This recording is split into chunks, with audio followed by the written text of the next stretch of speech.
Bonjour Nadine. Merci, bienvenue Simo à l'entreprise Nadine Hair Braiding. Yes, j'ai beaucoup entendu parler de ton concept. Merci. Et je suis très content de venir ici aujourd'hui pour montrer aux gens ce que la diaspora fait aux États-Unis de bien, de grand.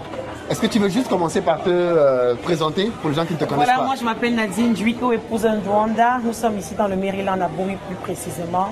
Mon époux et moi, nous avions Nadine Hair Braiding Empire.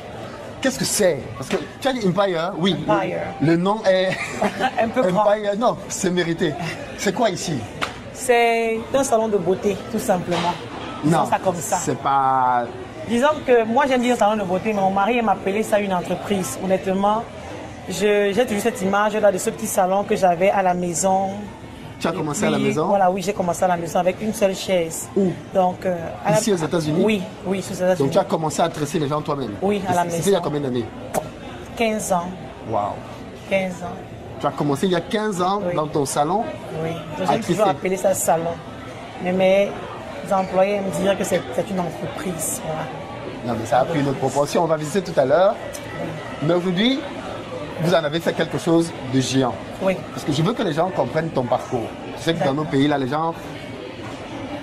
C'était quoi les étapes avant de construire cet empire aujourd'hui? Tu as commencé chez toi?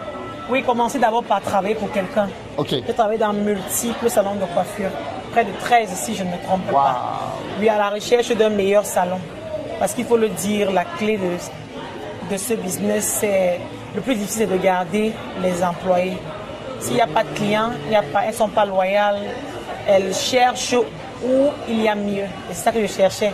C'est pourquoi j'ai fait le parcours de beaucoup de salons. Ok, donc en fait, donc j'imagine que la rémunération se fait aussi par rapport au nombre de têtes. Par pourcentage. Par pourcentage. Donc s'il n'y a pas de tête, tu es au chômage. Voilà. Ok, voilà, donc du coup tu vas dans un autre salon. Oui. C'est ce qui a fait que tu as beaucoup bougé. Voilà, c'est pourquoi j'ai beaucoup bougé. Après, j'ai décidé de me mettre à travailler à mon propre compte. Ok. J'ai commencé à la maison. Ok. J'ai commencé moi-même à faire le marketing et à chercher les clients. Mes propres clients. Et après, je me suis retrouvée en train d'avoir quelques clients qui m'ont encouragé à aller dans un petit centre commercial. Et là-bas, j'ai commencé à avoir 2, 3 employés, 4. C'est comme ça que la clientèle a grandi. Parce que dans l'esprit des clients, ils veulent bien te supporter quand tu es à la maison. Ils aiment bien ce que tu fais, mais parfois, elles ne peuvent pas faire ton propre marketing là dehors. Tu vas voir un chef d'entreprise, elle a 15, 20 employés. Elle ne peut pas leur dire que je me suis coiffée chez Nadine à la maison. C'est pas, ouais. On se dit qu'elle veut save de l'argent en fait. Ouais. Et donc, on dit, oh j'aime ta coiffure. Elle dit merci, tu as fait ça où? Elle dit, tu peux garder pour moi. Ouais. Parce qu'elle a peur que les gens vont la juger en fonction de où elle se coiffe. C'est pourquoi elle préfère ne rien dire. Donc, une fois que tu es sorti, c'est comme ça que le business commence à prendre une ampleur parce que... Maintenant, elles peuvent dire... Oui, elles peuvent dire, je me suis tressée, je me suis coiffée ici. Ouais. La preuve en est, depuis qu'on a ouvert ce bâtiment, en majorité, celles qui viennent ne sont même pas les anciennes clientes. Ce sont les clients qui viennent découvrir. Tu vois les nouvelles. Mon mari peut vous dire, ce sont les statistiques. Il y a beaucoup de nouveaux clients. C'est-à-dire qu'ils ont appris qu'il y a un grand salon là dehors, elles veulent découvrir. Tu vois, les clients viennent découvrir ce dont elles ont entendu sur les réseaux sociaux. Excellent, excellent. Yeah. Alors, présente un tout petit peu ton salon quand même. Aujourd'hui, tu as combien de... On appelle ça quoi? De postes? De salons de coiffure? Stations. De stations? On a environ 120 stations. Et comme tu as constaté à l'étage quand tu es venu... Oui, parce que vous m'avez fait visiter. Oui, oui, voilà. Il y a pratiquement, on peut serrer encore même 20 chaises là-bas quand c'est fort. Donc l'espace est réduit. Il faut dire vrai, l'espace est petit. L'espace est vraiment petit. Aujourd'hui, on est un peu déçus parce qu'on avait cru qu'on pouvait satisfaire nos clients. Mais on se rend compte que l'espace est réduit. Un espace aussi grand. Alors, oui, c'était quoi? C'était un entrepôt? C'était quoi? C'était un granite store. Ils vendaient les counters. Ok, oui. Ok. Donc on a cru que les clients devaient être très à l'aise, qu'ils devraient avoir assez d'espace pour tout le monde. Mais on en a encore besoin. C'est comme si on a besoin de bousculer encore un peu. En fait, quand tu dis ça, les gens ne comprennent pas. Quand on va aller là derrière tout à l'heure, vous allez comprendre pourquoi elle dit ça. Moi, quand je suis arrivé tout à l'heure, j'étais impressionné. On dirait qu'on est dans une usine, c'est-à-dire que ça tourne. On a une attente de plus de 50 chaises. Est-ce que tu peux nous présenter un peu le salon? Qu'est-ce qui est prévu ici? Voilà. Considérons qu'un client arrive.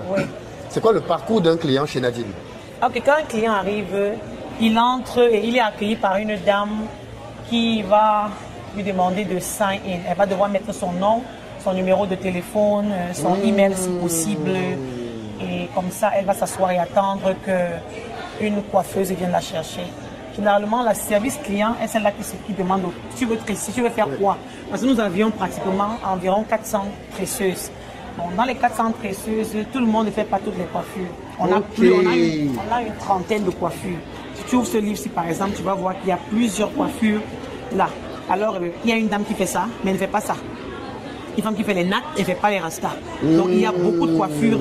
Et donc, elle, qui s'appelle Sorel, elle est au desk. Elle connaît individuellement ce que chacun fait.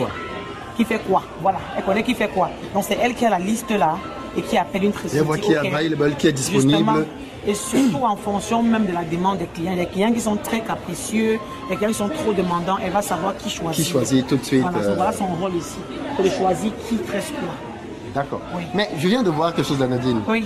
Ça, c'est des choses qu'on dit au quartier. C'est le prix des coiffures, ça? Oui. Oui. Donc, attends. Tu dis que quelqu'un qui fait cette coiffure ici, c'est 320 $. Oui. Et il y a cette option-là, honnêtement, 360 le prix est même très moins cher. Je suis l'une... Bon, on dit que j'ai les prix les plus bas. Ça, c'est les prix les plus bas. Les gens pensent que je suis très serré parce que j'ai les prix les plus bas. C'est ce qu'ils disent. Waouh. Oui. Parce que tu sais, quand on est en Europe, on dit, j'entends parler des prix des tresses aux États-Unis depuis des années, mais je me suis toujours dit que les gens exagèrent. Non, pas du tout. Il y a des coiffures qui vont même jusqu'à 700, 800 $. 800 $. Il y a des coiffures comme comme celle-ci que je me suis personnellement coiffée. C'est Bora Bora. Celle-ci, c'est des coiffures de 800 $, 850 $. 850 $. Oui, parce qu'elle est faite avec le human hair uniquement. Ça prend beaucoup de mèches. Ok. Seulement les mèches sont évaluées à plus de 300 $ sur lui. Waouh. Oui. Oui. Ben, je crois qu'on va tous devenir coiffeurs. Hein? Waouh. Et donc, la personne s'enregistre. Oui. Et donc, tu as une salle d'attente là où tu disais que tu as une cinquantaine de places. Là. Oui, et malheureusement, elle se trouve remplie et on ne sait même pas où elle se remplissent rapidement. Parce que là, par exemple, ça veut dire que toutes les personnes qu'on voit dans cette salle d'attente là maintenant attendent d'être coiffées. Oui, attendent d'être coiffées. Oui. Elles sont même plus là. Hier, c'était grave.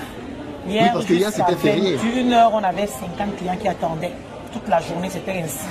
Donc, c'est frustrant parce que ce que j'avais imaginé. Oui, bon, tu commences à te rendre compte que... Oui, notre expectation, elle est différente. Dieu nous a un peu trop bénis. Abondamment bénis. Et donc, du coup, là, dans l'espace d'attente, il y a un espace là où les gens peuvent... Oui, puisqu'on est... Bamileke réfléchit toujours comment il va faire un extra argent et exploiter. Tout à fait. Essayer de... On dit quoi? On dit s'assurer que chaque square foot te donne un peu d'argent. Tout à fait. On a mis le vending machine comme ça. On a des enfants de temps en temps qui vont dire maman je veux un chip, maman je veux un jus. Voilà. Ça fait que la machine se vide très rapidement. Waouh. Très rapidement. Mais oui, la machine se vide. Tu as combien de personnes à peu près par jour? En moyenne. Non, peut-être parce que de ce que j'ai compris, il y a des périodes de pic. Oui, il y a les périodes. Vendredi. Jeudi, vendredi, à dimanche, c'est les pics. Oui, c'est les pics. Et ces jours-là, tu peux atteindre combien? En moyenne, on a 400 à 600 clients par jour. Jour. 24 heures, il faut préciser que nous sommes 24 heures sur 24. Donc, vous avez dépassé les Américains et le capitalisme. Oui. 24 heures sur 24. Oui, on est 24 heures sur 24. Donc il y a plusieurs équipes de coiffeuses qui se relaient. On a 3 chiffres, je vais dire ça, on a 3 chiffres. On a les filles qui arrivent à partir de 1h le matin, elles rentrent vers 13h, d'autres arrivent à 13h, elles rentrent vers 23h, d'autres arrivent à 23h. Chaque fille fonctionne en fonction de son programme. Il y a des mamans ici, c'est quand leur époux entre au travail qu'elles peuvent venir au travail. Donc chacune a pris un chiffre qui épouse sa vie. Voilà pourquoi tout le monde est content. Et puis, il faut ajouter que quand tu travailles la nuit, tu es plus rémunéré. 40 $ extra, payé par le client.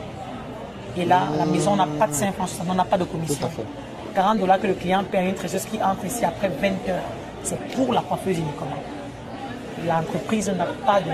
En fait, toute ton expérience que tu as fait dans tous ces salons de coiffure là maintenant te sert. Oui, j'ai pu prendre tous ces manquements qu'il y avait ailleurs. Et j'ai essayé de constater. Oui, j'ai tout pris. J'ai tout pris. La première frustration déjà, c'est accueillir une nouvelle dans ce pays. Le début d'un immigré est très difficile. Les premières personnes qui tombent sur un enfant qui vient d'arriver doivent vraiment prendre cet enfant avec beaucoup de pincettes. Si tu reçois une nouvelle fille qui vient d'arriver, rassure-toi qu'elle rentre au moins avec 10 $ chez toi. Ce sont des moments qu'on n'oublie jamais. Parce que les gens ne souffrent pas, ils ne te parlent pas, mais ils meurent à l'intérieur d'eux. Donne-leur à manger. Trouve le moyen de leur donner. Ma maison est pleine. Pas parce que je fais de la magie, mais parce que j'accueille. j'ai ma politique qui permet de tenir mes tresseuses, tenir mes clients au même moment. Je sais, je leur donne tout ce que je peux pour leur permettre de se sentir confortable dans la maison. Si tu ne sais pas coiffer, c'est ok, je t'apprends à coiffer, mais pendant que tu apprends à coiffer, je permets que tu puisses détacher les cheveux, laver les cheveux, quelque chose que tu peux faire pour gagner de l'argent. Oui. Parce que ça parle de l'expérience. On sent que tu as de l'expérience, que tu as vécu des choses, tu as vu des choses. De l'expérience et du cœur, parce que même quand tu fais du business, il faut mettre le cœur. Tout à fait. Il faut être un peu maternel pour comprendre les gens. Et parce que je suis coiffeuse, je me mets à la place de mes coiffeuses. Tout à fait. Ça fait que je comprends leur douleur, je comprends leur peine. Et puis je suis au milieu, j'arrête les deux. J'arrête les deux. Ça fait combien de personnes qui travaillent ici? On a 400, tu as dit, qui font des shifts. Oui, on a 400 emplois, 400 stylistes et pratiquement 25 employés. Ceux qui travaillent sous nous, de check-in, de cachet, toute cette équipe masculine que tu vas voir, le balayeur, celui qui fait les serviettes, celui-là qui nettoie les toilettes, celui qui ramasse les mèches qui rôdent un peu partout dehors. C'est toute une grosse équipe qui conduit qui encadre les filles, parce qu'il faut dire que cette équipe est là pour encadrer les filles. Et puis maintenant, qui s'assure aussi maintenant que les chiffres que les filles font sont exactement ce qu'elles sont payées. C'est là où mon mari entre en jeu. Oui, parce que c'est une équipe ici en fait. Là, c'est compliqué, c'est le côté informatique. Ouais, mon mari est venu apporter une touche très spéciale dans mon entreprise, qui était autrefois archaïque. C'est-à-dire que je me battais. Tu es entré ici il y a peut-être 2 ans. Tu allais voir la paperasse partout, les papiers partout. Il a bousculé tout ça, il a Informatisé. non, arrêtez-moi ça. Oui, donc c'était la décision qu'il a prise de venir se joindre à moi. C'était la plus belle décision qu'il ait prise parce que depuis le jour où il est arrivé ici, les choses sont devenues meilleures et même ça va. Je n'arrivais pas à me retrouver avec les chiffres, j'avais souvent des problèmes. Oui, tu coiffes, mais tu n'as pas l'impression. Tu vois comment on dit, tu vois pas l'argent. Je ne voyais pas l'argent. Mon mari est venu informatiser tout. Il a bloqué le vol. Il a rendu les choses très transparentes et faciles. Très facile. Il est en train d'innover. Pour moi, je regarde seulement. Je suis plus physique. Tu es dans lui, il est. Oui. Ouais. Et donc là, tu peux montrer. Oui. Parce que les gens se disent, mais ça ressemble à quoi depuis on parle de. Il faut montrer la gauche, droite, milieu. Enfin, c'est impressionnant. Voilà. Et non.